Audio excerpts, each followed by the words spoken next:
Dear listeners, good morning and welcome to Comme d'Archi, the podcast that opens the doors to the fascinating world of architecture. For newcomers, let me introduce myself. I'm the spokesperson of Anne-Charlotte Depondt, PhD in History of Architecture, published author, head of a communication and development agency based in Paris, France, dedicated to architecture. Let's meet every week to discuss culture and architecture and learn how to look at projects through a context and diversity lens.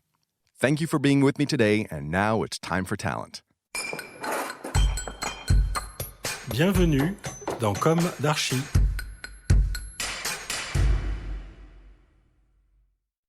Dear listeners, welcome to the first episode of our Comme d'Archi summer series, dedicated to color. For architects, what could be more natural than to start with black? Let's walk together the light spectrum from obscurity to full light. This is Esther, and I had the great pleasure of writing this episode on behalf of Anne-Charlotte. Today, our modern heritage often makes us consider color as an ornament, perhaps less worthy than pure form, volumes under light. But this was not always the case. Indeed, Le Corbusier himself used color to sculpt his architecture as his paintings. We will talk about this in the episode dedicated to white.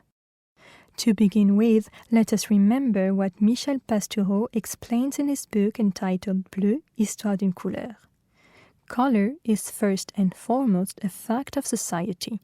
There is no transcultural truth about color.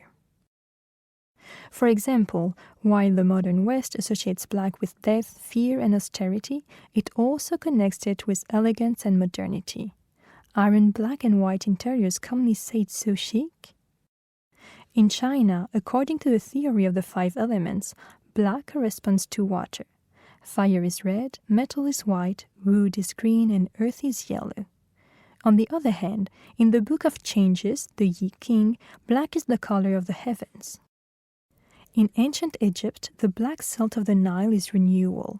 It fertilizes the land and promises good harvests.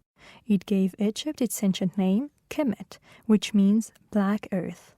Thus, each color, its value and its separation from other colors varies both in time and space. In architecture, black is often represented in our wardrobes, but it is also present in our buildings for its symbolic, visual, and even energetic values. The black structures of Mies van der Rohe come to mind. The German architect was born in 1886 and died in 1969. He directed the Bauhaus School from 1930 until its closure by the Nazis in 1933. He then immigrated to the United States. He theorized what he called skin and bone architecture, separating the envelope, glass curtain walls, from the structure in steel, often black. He thus created a clear structure and free, bright modular spaces. The black, or at least the dark, is also found in the Trombe wall system. This passive heating principle was invented by Félix Trombe and implemented by the architect Jacques Michel in the 1960s. It consists of placing an external panel of glass in front of a dark wall. This causes a greenhouse effect which heats the air between the glass and the wall. To let this warm air circulate in the room, openings are made in the lower and upper part of the wall. In addition, the dark wall also stores heat and releases it later into the room. In the warm season, a sunshade prevents overheating and avoids an undesirable greenhouse effect. In the city, black was mostly associated with the coal and soot that slowly covered the cities of the Industrial Revolution. But it was also used brilliantly for the American Radiator building by Raymond Hood and J. Andre Fouillou. This skyscraper was built in Art Deco and Gothic style in 1924. It is located in New York City. Architect Raymond Hood became famous in 1922 after winning a competition to design the Chicago Tribune's headquarters, the Tribune Tower. One of the designs from this competition seems to have inspired the structure of the American Radiator building. Raymond Hood was known for his lack of appreciation for the skyscraper facades of his time. Glass and high-contrast masonry were in vogue. The American Radiator building is not contrasting. It is black, completely black, except for a few gold bricks. The building is 103 meters high with 23 floors. Almost 90% of the offices are less than 7.6 meters from a window.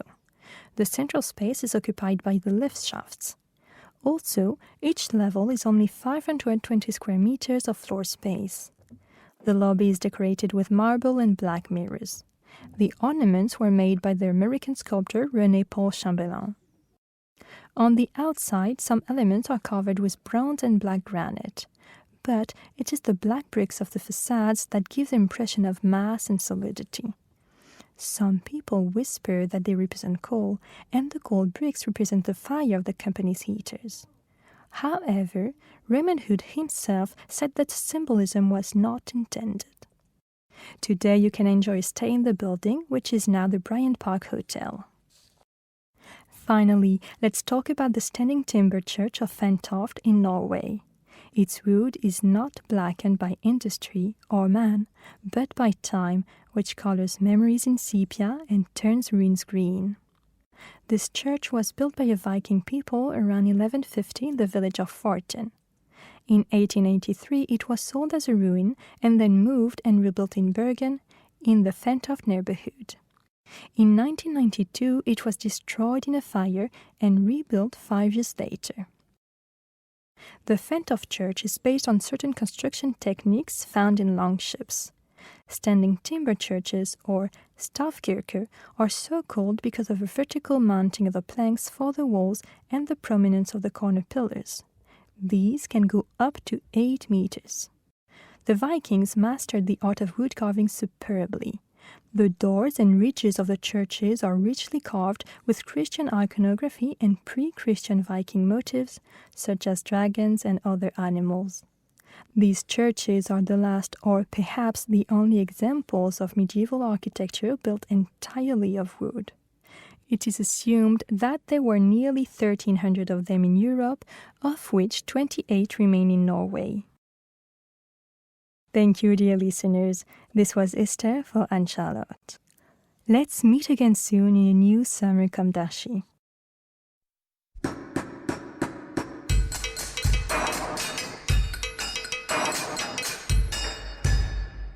Thank you for listening. Don't forget to tune in to our previous content on Instagram at Comme d'Archi Podcast. If you like it, make sure to promote the podcast by giving it 5 stars on Apple Podcast and adding a comment, or on any of your favorite podcast platforms. And don't forget to subscribe and listen to all of our episodes for free. See you soon, and until then, take care of yourself.